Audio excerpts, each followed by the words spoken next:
Hey, what's up, everybody? This is Ernesto Starboy Rodriguez, and you're watching Marcus Deegan Show. Go. The Marcus Deegan Show. What's the story, guys? Welcome to another episode of the pod. This is Marcus Deegan, your host. Once again, shooting from my favorite place in the world, Sin City, Las Vegas, right next door to the Apex, here in Las Vegas, where all the badasses go. Thanks very much for joining us. Today's episode is sponsored by Riz Pharma. Today, I got another athlete in the studio. We got an announcement to make today. I'm excited to talk to this kid. And when I say kid, I don't mean that in a disrespectful way. This guy's only 26 years old, but I'll tell you what, he's going to blow you out of the water. Now, this guy came over from another country. He had his eyes set on a dream that he wanted to do, and so far he's achieving that dream. He's 7-1, and we can't wait to hear what the announcement is today. They call him the Starboy, and no wonder they call him the Starboy. This kid's going to be a star. Welcome to the podcast, Ernesto Rodriguez. What's the story, brother? Hey. Thank you, man. Yeah, no, thank you, bro. Thank you for inviting me, and I'm very happy to be on the show. We were just talking before, and you were telling me that you just turned 26 years old, and I was actually quite shocked to hear that because you're quite mature for your age. Where does your maturity come from? I think from coming from a country that doesn't have anything, a lot of troubles to get food to put on the table for the whole family, like flying from Cuba to Ecuador and then spend a whole month on a travesty to get to the United States. All the hard parts of my life gave me mature sooner than what regular people that doesn't have those troubles in life. So you struggled when you were over in Cuba? Yeah, I mean, my family wasn't too poor, but still, even any family in Cuba just struggled to get food on the table, to go to work and get paid $20 a month, and you barely have the simple things that you need to have in life and able to grow. It's kind of heartbreaking to hear that, isn't it? Because is your family, your parents still there? My dad is still there. Yeah.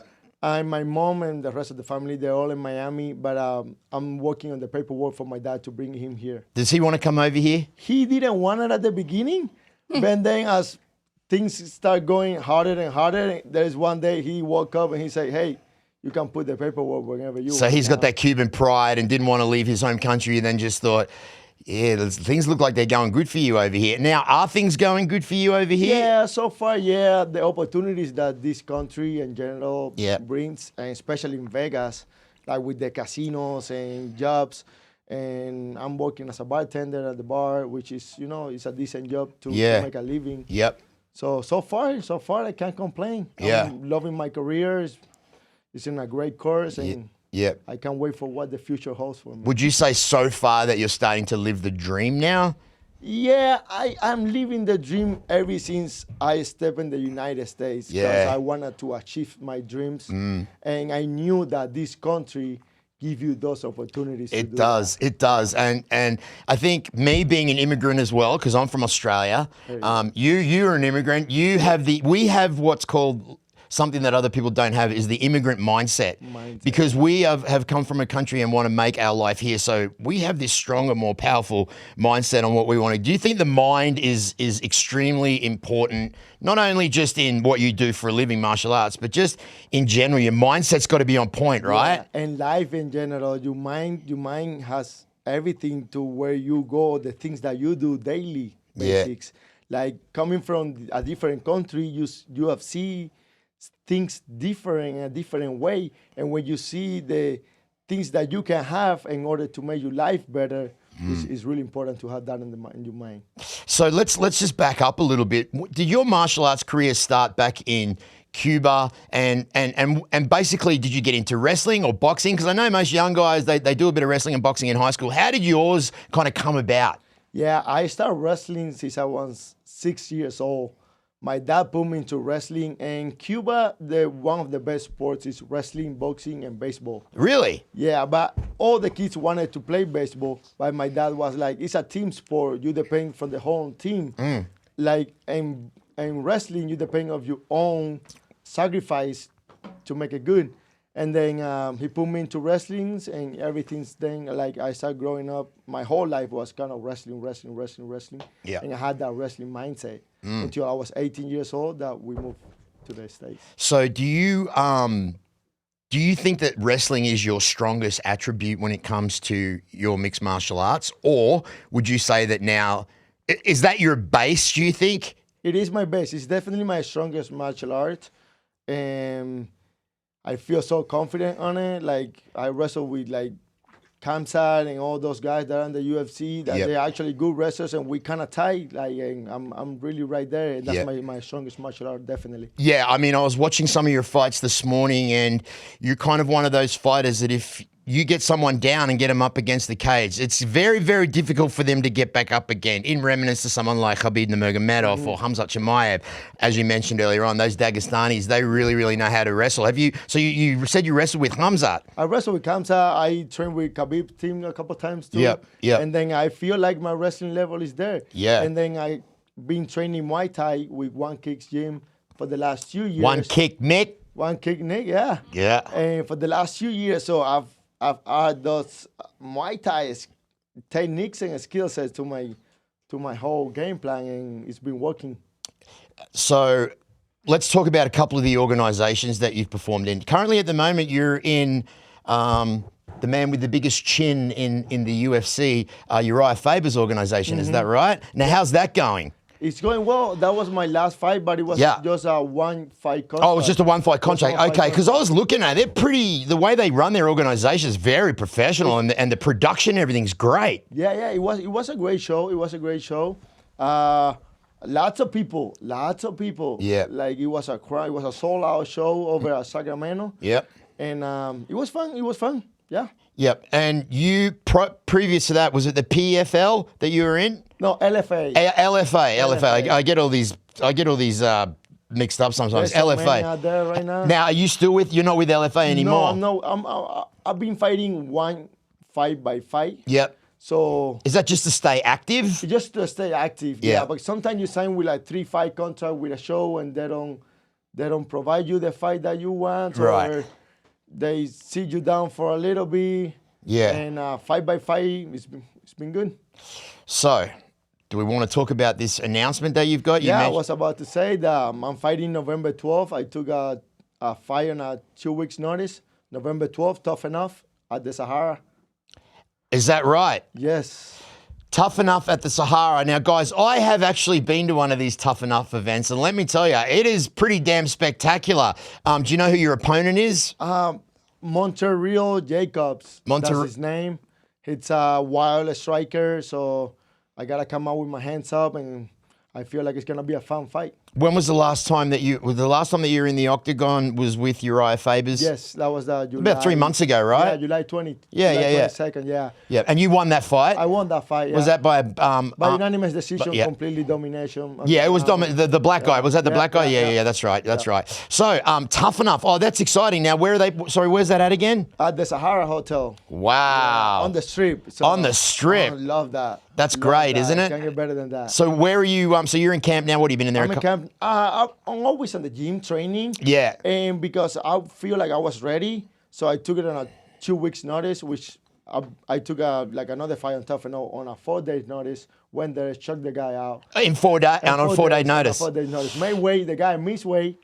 I made weight and got him an head and arm triangle. So I know that you fight at different weights. You fought at lightweight. You've also fought at welterweight. Obviously, welterweight's where you're going to. Is that where you're going to be fighting? Yeah, definitely welterweight. The lightweights that I fought, I didn't feel good. I took it on a 3 weeks notice. Made weight 155, but on the octagon didn't feel that good. Because why? You just felt lighter and not as strong? Yeah, lighter and not as strong. And the way that I fight, I need my strength to pick them up and throw them on the ground and use my ground and pound. Yeah. So I feel like welterweight is actually my weight class. Yeah, I mean, physically, you're just in such great shape. You seem really strong and very developed for someone your age. Do you think that that's come in part with wrestling for so long? It just makes you so powerfully strong. I'm seeing you pick guys up and just dump them on their heads like it's nothing. Yeah, definitely, because the wrestling, but also I've been lifting weights since I was 9 years Okay, old. that was going to be my next question. You obviously pump weights in the Yeah, gym. I definitely do. My dad, he was a bodybuilder. Yeah. And he owns a gym in Cuba. Well, not like a crazy gym, but decent gym. Yeah. And then since I was 9, I've been doing squats, bench press, weightlifting, everything. Who's your favorite bodybuilder?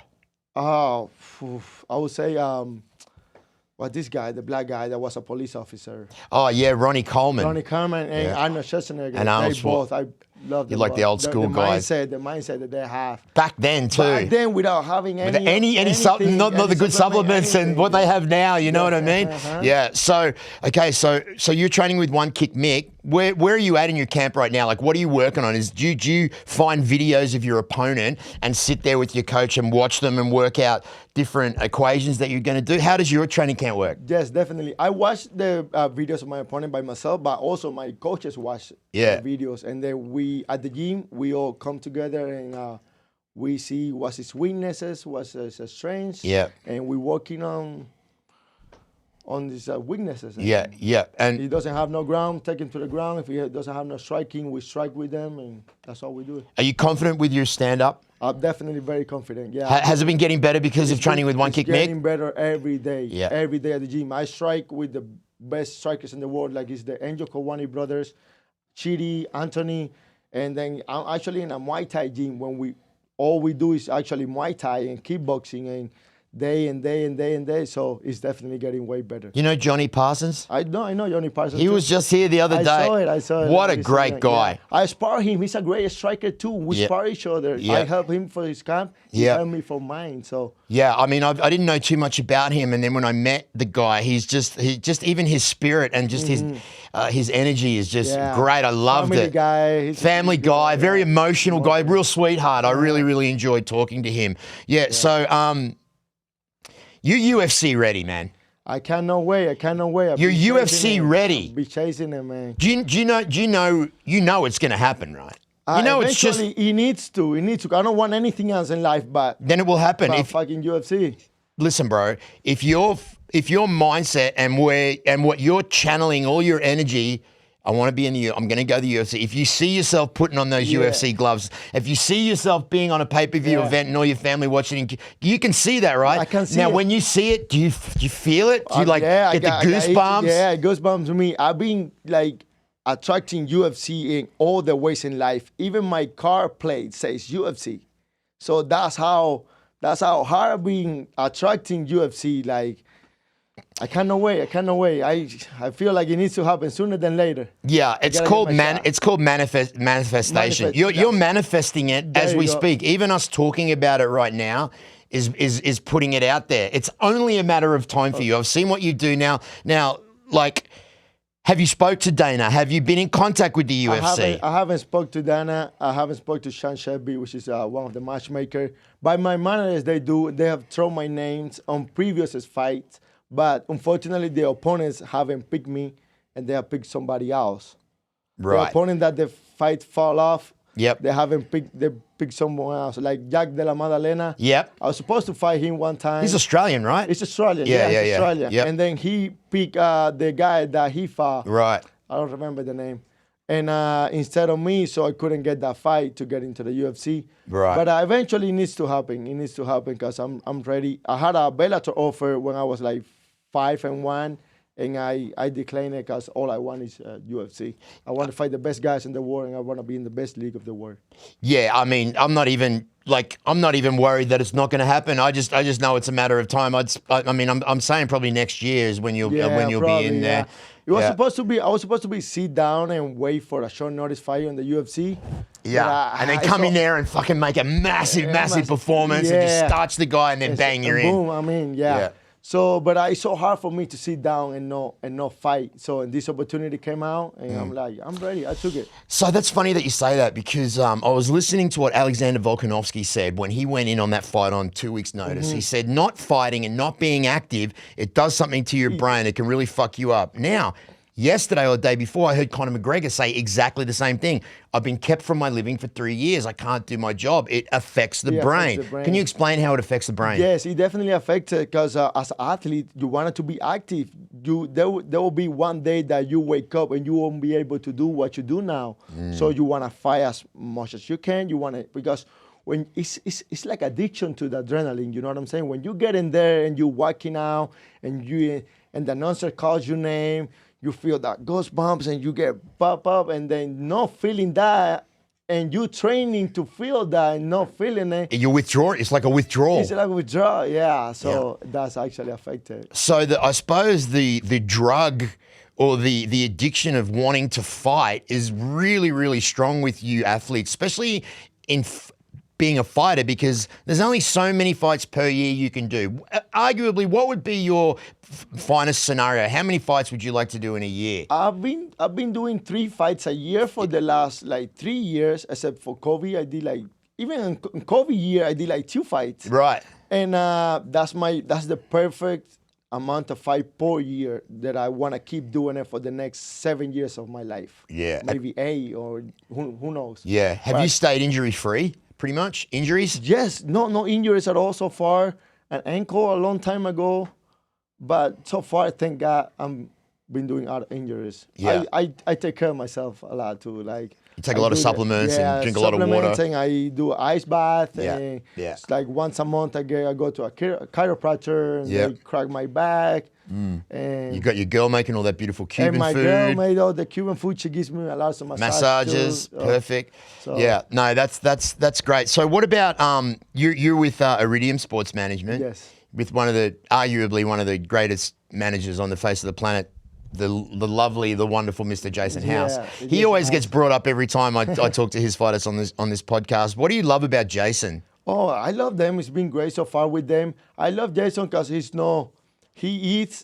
very involved with his fighters, but he doesn't take the attention out of them like some other managers that they want attention more than the actually fighters get. He's not like that. It's like he get all the attention on the fighters, and he does a really great job. Everybody says that. Yeah. That he doesn't care about being in the limelight or on being on TV and stuff like that. He's actually shy to it. So pretty much, but yeah, everybody says that. And I suppose that's important having a manager like that, right? Having a manager like that. Just because, when you've got someone else that's kind of get into the limelight, it kind of takes away from the fighter and what they're trying to do for the fighter, right? Do for the fighter, yeah. So let's do this. So let's tell Dana White in this camera right here. You want to tell him exactly what you want to do, and we're going to make sure that he gets this clip. Hey Dana, sign me up. I'm ready. 7-1, about to be 8-1. There's no Cuban in the UFC. Give me a call. Call Jason and sign me up. I'm ready.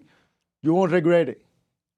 Now, Let's go. But let's go. Exactly right there. Uncle Dana, then it's come from the man himself. Check him out. I'm sure that you've seen his fights before. It's only a matter of time before this young man straps on the UFC jersey and fights for Cuba. For Cuba, yeah. Did you... So tell me, did you watch the boxing on the weekend? Our man Francis Ngannou. I was working, but I watched the highlight, and I was shocked. Yeah. What did you think? Yeah, I wasn't expected. He dropped him down, and nobody expected that. Great fight with great legends on the room too. We saw that photo. So many boxing wrestlers and MMA fighters, legends out there. Unbelievable. That photo is gonna go for years. I don't think I've ever seen a photo like that with that many people in and it. Cristiano Ronaldo was there. Yeah, that's right. I was there, yeah. Yeah. Eminem was there. Eminem was there. Fuck, everybody. Yeah, everybody. It's funny, no one really gave Francis a chance. And it looked to me like Tyson Fury got a little tired, maybe didn't really prepare full camp. That was the key. Thought he was going to walk straight through him. He dubbed Francis. Yeah, and then Francis has come in and had some wonderful footwork for a boxer, because I know that boxing footwork and MMA footwork can be completely different. Could be different. So to adjust to boxing, it took a lot of, so obviously with people like Dewey Cooper and Mike Tyson and Eric Nixick, who is the absolute man. Yeah, man. Yeah. Is that where you train? I train there. I do my wrestling at Couture. Yeah. I test myself at Couture because there's so many good guys. Everybody's there. Perfect room to test yourself at how good you really are and to get better. Yeah. To get better. And it was a great fight. The cardio of Francis is what impressed me the most. For someone so big. So big to have that cardio, because when you go like from MMA to boxing, the cardio is a little bit different. Okay, explain that. Yeah, because when you fight in an MMA fight, you can tape down and you get used to the cardio and you can breathe on the ground if you know how to breathe on the ground. But for only your shoulders and your upper body has to be like with more cardio in order to last for the whole 10 rounds. That was the fight. So it's a little bit different. MMA, we do 3 5-minute rounds. If a championship rounds, it's a 5-minute rounds. But 10 3-minute rounds, you gotta adjust that a little bit. And Francis did very well. Yeah, I was really, really impressed, and I was so happy for Eric and all the boys, and especially for the MMA community as well, because there's been a lot of these crossover fights. Whether it's YouTubers and I think the pioneer for it was Mayweather McGregor, when Conor and Mayweather fought together. Yeah, that was the one that kicked the door. Kicked the door open for everyone to come in. So now I'm hearing that Francis may have a fight with Deontay Wilder coming up. Oh, wow. That would be a great fight, too. That'll be a great fight as well. Great fight, too. I hope I have a pay-per-view to watch that fight. Yeah. So what do you do, like, outside of fighting for, like, obviously you're working in a bar. Which bartender? It's at the Mirage. Oh, nice. Yeah. Yeah. So there's an ultra lounge there, run bar with DJ and stuff. And how's that? yeah, that's pretty well. That pays my bills. That's what you could do to supplement your income? Yeah. Pay my bills, buy my training clothes and gloves and everything. And do that 5 days a week. Do it on the swing shift, like 5 to 11. 5 in the afternoon? And then I train the whole morning. Yeah. I'm off Sunday, Monday, so. You're off Sunday, Monday. So Monday is a whole day training. Except for when you come in and do the Marcus Except Deegan for when show. I go to Marcus Deegan show. I didn't accept it for you, brother. Oh, that's awesome, and I'm so happy about it. So what about for fun, man? I don't really have any hobbies. All you guys say this. Everyone from the UFC and from any mixed martial artist, they always say the same thing. This is my hobby. This is my everything, for real. I go to the gym, I lift, I run, I swim if I have time. I go to Muay Thai, I do Muay Thai. I go to wrestling, do wrestling. So no video games? Yeah, I play FIFA once in a while, Call of Duty. Yeah. So obviously, I'm an Xbox guy. Oh, you're an Xbox guy. Okay. You follow any other sports? Like you follow soccer or rugby league? I follow soccer. I follow football, like American football, and baseball too. I'm a sport guy. Like from when I was 11 to 18, I was on a sports school in Cuba, where I only see my parents Saturday, Sunday, but the whole week I was away. Oh, like boarding school? It's like a college, but younger in your age, where all the sports are like in a big school. Yeah. And then I used to hang around with baseball players and like soccer players, and I like all sports. I can watch. You can put any sport there. I will enjoy it. Yeah. Snooker? Like tennis? A little bit. Darts? That's a sport where you drink. Right. Oh, no, absolutely. Yeah. So you drink? No, not really. You don't drink? I just sell it. What do you think about the UFC taking on Bud Light as a partnership? Have you heard about that? Yeah, I heard about that. Because there was all the controversy with Bud Light. Did you hear about that controversy? No, I didn't hear. I saw Strickland talking about it. Yeah. Like, I'm going to fix you guys. Yeah. No more trans on the Bud Light. Yeah. That's all I saw, man. Yeah, I mean, it was pretty ridiculous, really. What about Modelo? I don't know. No more Modelo, no. I like Modelo. I like Modelo as well. The commercials are dope. And I like the music. The fight. Yeah, I love that. I love that as well. Yeah. So does Mum watch? Does she come to your fights? Your mum? The only time that I fought in Miami, it was for my mom to watch the fight, but she hired in the bathroom. And she didn't want to see me. Yeah.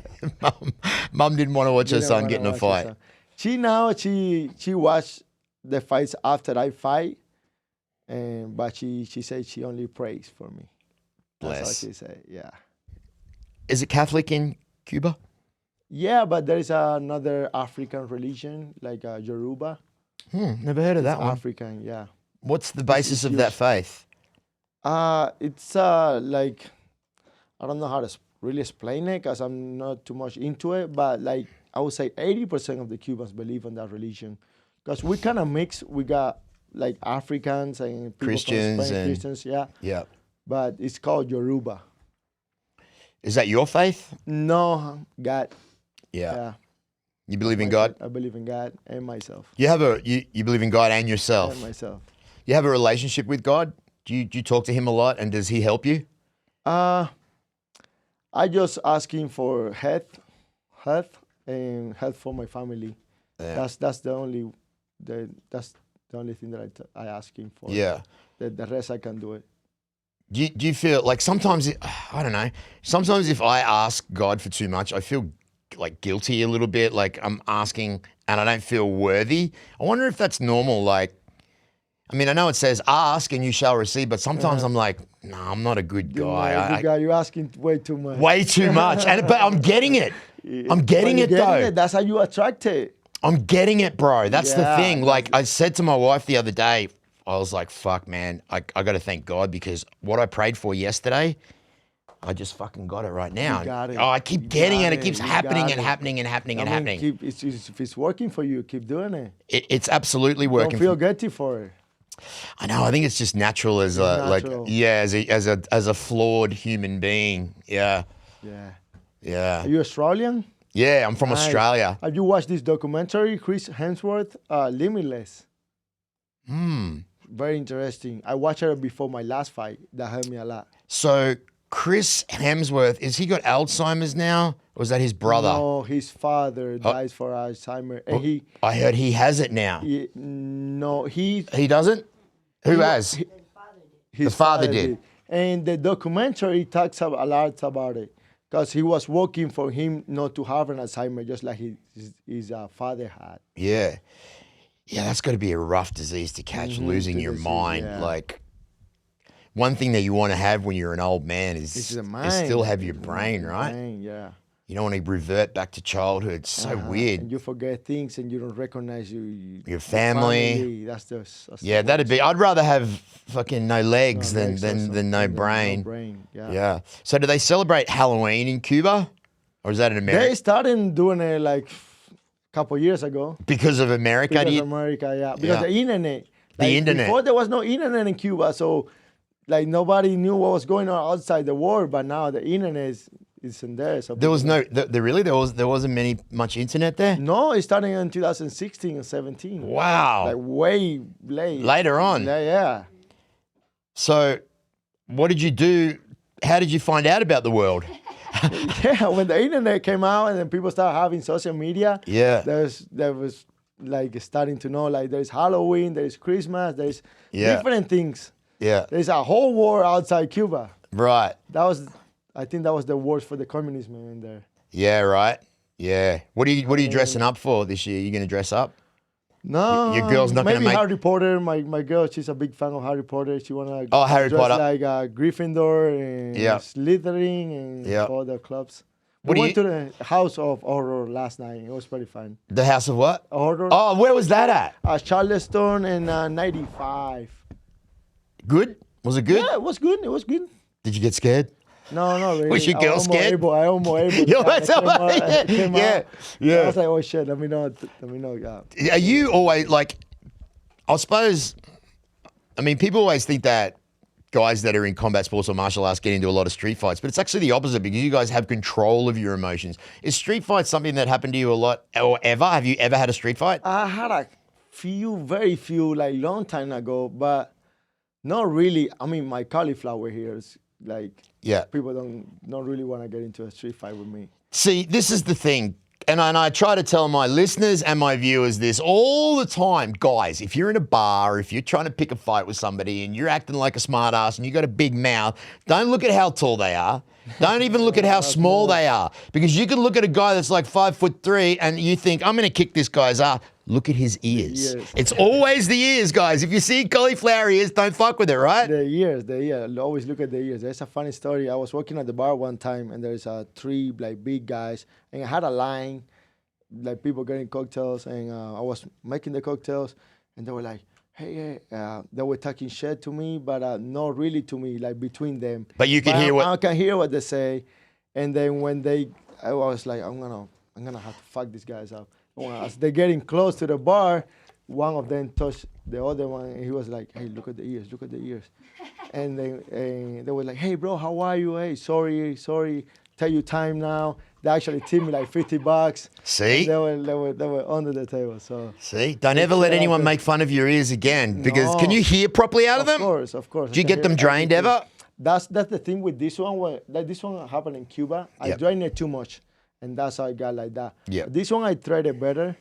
I drained it a little bit and put ice on it. And yeah. All right. So I'm sure that my viewers and listeners want to know, you see these fighters with these bumbled up ears called cauliflower ear because it looks like a thing of cauliflower. Can you explain what it is and how you get it? It's an hematome. It's an hematome that A hematoma. A hematoma when you break the cartilage on the side. Yeah. So, and then you keep training. You can drain it, and what you take out is actually like a blood, but not really like blood. It's some other things that are. My girl knows how to explain it. She knows with every single detail. She's a dentist, so she knows everything. Is that why you got such beautiful teeth? Yeah, that's how I got my teeth. Yeah. And that happened when you train, and then you like the head-to-head scratches and stuff, and that's how you get the cauliflower. And punched in the ear? No, not really punches. Like it's more like the heads and the hips when you take somebody down. Yeah. Like boxers, they don't get cauliflower here. No, I haven't It's seen. only grapplers and judo and wrestling guys, and it's because head-to-head, or sometimes we put the ears is the softest muscle on the head. So you put the ears on the hips of somebody, or you put pressure with just this side of the head, and that's what makes the cauliflower. How long does it take to get cauliflower ears? Because I'm not going to lie, I think I want them. Girls love it. Girls love them. It takes a little while. It takes a lot of effort and like time of training, grappling actually, like jiu-jitsu and wrestling and all those. Does it hurt? Sports. It hurts when it's happening, but after it's done, it doesn't hurt anymore.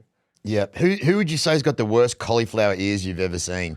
Because I've seen some real bad ones. I thought this one was bad, but I've seen some worse. Yeah. Randy Couture, I would say. Oh, yeah, he's a pretty bad too, yeah. Yeah. But you see, in the movies, the cauliflower ears look good. Yeah. Who have you ran into, like, maybe a favorite fighter or something that from when you were younger that you saw or maybe trained with where you've just gone like, whoa, fuck, I can't believe it. Anyone particular that stands out? I would say Randy. Yeah. Because I used to watch him with my dad when I was a kid, like watch his fights, watch his wrestling matches, and now able to see him like once in a while at the gym. Yeah. It's like every time I see him, it's like, oh shit. Yeah. It reminds me to where I am. I would love it when you bring your dad over here and maybe you can take your dad to Extreme Couture and introduce him to the PI and introduce him to everyone. He's just going to be so proud of his son. Yeah. And the advices that he gives me, the push that he gives me, I cannot wait to have him again with that push. Like, really? Yeah. Oh man, like when I was a kid, like it was training, eating, training, sleep, eating, training, and that push that he gave me. At that time, I was get tired, like get off me. But now that I'm a grown man, like I know having that on your back, it would take me to another level. You miss your dad? I miss him. Yeah, I miss him. Yeah, I just lost mine about a year. I'm sorry about that. Yeah, and no, just hearing you say, you know, the support that you have from your dad, it means a lot, and you know, you wish he was here, and I know what that kind of feels like, and then when you don't have it, I know it. So I can't wait for your dad to come here, man. That's going to be fucking awesome for you, you know? Oh, damn, that happens sometimes when you talk about your father or your parents, or I notice if I interview fighters and they talk about their kids, they get very emotional. And people don't realize that you guys are human too. You guys have emotions, and you know you can get choked. Yeah, you have a heart. I wonder why people think that you're these barbarian fucking. No feelings and just fighting with the hell out of each other. Yeah. There's a life behind of that. Yeah. No, there is. It's definitely a game that fucking only 1% of people can do and be successful at, and you guys are at the pinnacle of that. What else you want to do outside of this? Like, do you want to get into movies? You want to get into anything like that? Yeah, definitely. I'm interested. I'm always open for different options, but my main goal right now is make it to the UFC. And then we'll see after that. So one focus at a time. At a time, yeah. I mean, I'm always down to make movies because I speak like Spanish and English, so it's always good options. I would like to do some professional wrestling too, which caught my attention to, like jump out of the ring and some like Logan Paul. How good's he doing? Bad Bunny did it too. Who did? Bad Bunny. He's a Spanish singer. Oh, He did it too. And he's super famous in the world. really? Yeah, he did professional wrestling too. Yeah, and Rey Mysterio, he's another little. But yeah, so the WWE, there's now they've combining with exactly. Come now on, that man. they combine, there's options out there too. Yeah, I wonder if anyone's gonna like cross over from UFC to WWE, like Ronda Rousey did. Like she did, yeah. Yeah. McGregor would be a great. Conor would definitely. To do a WWE. Yeah, Conor would definitely be good. But I don't know. Do you think that? What do you think about Conor? Are you a fan of his? Yeah, definitely. Oh yeah, all the eyes that he brought to the sport, that's unforgettable. Like, Yeah. he's a great character for the sport too. He's a funny guy. The way he talks, the way he moves. Yeah. Of course, I watch all his fight and watch all his. I would just watch his last documentary on Netflix. It was pretty interesting too. The last one that just came The last out? one, it was what's it called? The Notorious, I think. Yeah, it might be. Yeah. Yeah. I got very emotional the way after the Kabilas for what he went through. And he was crying in the back room. Yeah. Do you think he can come back from an injury like that? Of course he can come back. And a huge comeback. Yeah, he definitely do a great performance. I saw him, he just got his black belt in jiu-jitsu. Yeah. So that's a great step to come back. Do you think that the matchup between him and Chandler, hopefully in April, they say April now, do you think? Yeah, I heard it's April. Do you think that's a good matchup for him? And how do you think they go together as like? Is that a good matchup as a fighter? Because I don't know. Michael Chandler kind of reminds me of Chad Mendez a little bit. Yeah. Those short, powerful bursts. Really tough little nugget. Got good striking. Likes to move forward. Good at wrestling. Good cardio, but he doesn't have a good chin. No chin. No chin. So that's where he's gonna go wrong. That's an advantage for Conor because no chin, and then when Conor touched that chin, it's pretty much done. We saw it with Jose Aldo. Yeah. We saw it with a lot of guys out there. But it's gonna be a tough matchup for Conor because of inactivity, and he hasn't been doing it for a while. Inactivity, yes, and just like you say. Michael Chandler give you that Shawn Mendes look. And then Conor McGregor had a tough fight with Chad Mendes, which he finished at the end. I feel like this one will end up similar to that one. Yeah, that's kind of what I think. And actually, believe it or not, that Conor McGregor Chad Mendes fight was one of my favorite Conor fights because he pushed through the adversity of fighting a wrestler, getting taken down and fucking slammed with elbows. And then came through and then clocked him on the chin. Yeah, no, I'm looking forward. It's always fun when Conor's fighting because it just brings so many more eyes to the sport. Have you ever been to a Conor fight live? Have you ever seen Conor fight live? Never. Yeah, that's a different atmosphere altogether. I bet. And one thing people don't realize about Conor has huge fucking hands. Fist, yeah. Big fit, like I got a little fit. His hands are like twice the size of mine. Yeah. So Ronaldo was at the fight last week. Ronaldo they did the face off. Yeah, I love that. Yeah. Yeah, man. Yeah. So do you train are you allowed to train? Obviously you are because you said it before. You can train up at the PI? Yeah, I've trained the PIs, but I always gotta go with Jason House and the crew. No, with I've been there with Johnny Parsons. That was I was helping him for his last fight, and then we went there. We tried the jacuzzi. I've been there with Puna Soriano too. Oh, I've interviewed Puna. He's and a couple of UFC guys too. Puna got drunk on my podcast actually. Really? Yeah. So you were actually drinking? Yeah, we were drinking. We were drinking whiskey and Coronas. Yeah, and Dan Ige is another great. You know Dan? Guy too, yeah. Yeah, it's like a small community, really. Is there anyone that you don't like in the industry? Anyone that you don't like I'm gonna fucking smash that guy. No. Strickland gets a little. Sometimes. Yeah, too much, but that's his character, and then. And does that annoy you a little bit? Sometimes, yeah. Yeah. But other times he's like, oh, that's a Strickland. Yeah. Would you fight him? I'll fight him. I'll fight anybody. Doesn't matter who. I'll fight Francis Ngannou if the money's right. Really? You would? Yeah, hypothetically, yeah. How long do you reckon it would take you to beat me? How long? 4 seconds. A minute, maybe, to be realistic. Okay, 1 minute's good because Cody's statement said it would take him 2 seconds to beat me. I mean, 2 seconds, it just takes the time. Yeah, I have a torn Achilles at the moment, so happened? yeah, boxing. I was getting ready shit. for a fight, and I popped it in my second week of camp. Oh. It was my first fight That's ever. the worst. First fight ever in my life. I was getting in camp, and I popped my Achilles. Heard it snap like a rubber band. Achilles, that's the worst. Fuck, I can't do anything. You can't do anything. Nah, I can't stand on my toes. Can't make love to my girl properly on my toes. I just got to lie flat on my back now. What do we got for time here, Lana? How we doing? 40 minutes. That's nice. So what about, let's talk about getting you some sponsors, man. Yeah. How do we do that? Is there any brands that you've reached out to? Is there anyone that you need? I've reached out to Hardin before. That was like 3 fights ago. I reached out to them again. They haven't answered me back. I definitely need some sponsors for this fight. Yep. So I got some open spots.